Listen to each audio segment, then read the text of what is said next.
দীর্ঘ ৮ বছরেরও বেশি সময়ের পর কারামুক্ত হয়ে নিজ এলাকা সীতাকুণ্ডে ফিরেছেন বিএনপি চেয়ারপারসনের উপদেষ্টা লায়ন আসলাম চৌধুরী। আজ মঙ্গলবার সকালে তিনি কারামুক্ত হবার পর চট্টগ্রাম কারাগার থেকে হাজার হাজার নেতাকর্মী মোটরসাইকেল শোভাযাত্রা যোগে তাকে বরণ করে সীতাকুণ্ডের ফৌজদার হাটস্থ নিজ বাড়িতে নিয়ে আসেন। এর আগে গতকাল সোমবার জামিন লাভ করেন তিনি।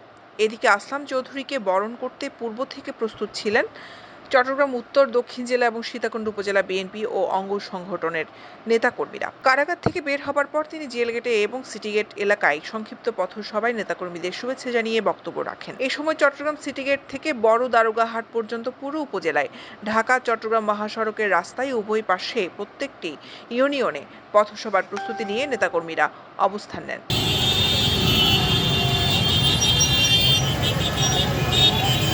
সীতাকুণ্ড, বড় দারোগার হাট ও পৌর সদরে জনসভার জন্য মঞ্চ প্রস্তুত করা হয়।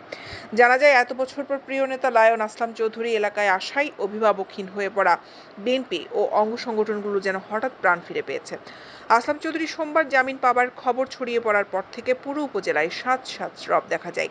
প্রতিটি নেতাকর্মী এবং এলাকার শান্তিপ্রিয় মানুষ আসলাম চৌধুরীকে বরণ করতে নানানভাবে আয়োজন করতে থাকে। মঙ্গলবার সকালে প্রচণ্ড বৃষ্টির মধ্যে তিনি কারামুক্ত হলেও ঝড় বৃষ্টি উপেক্ষা করে মহাসড়কে নেমে আসেন নেতাকর্মীরা।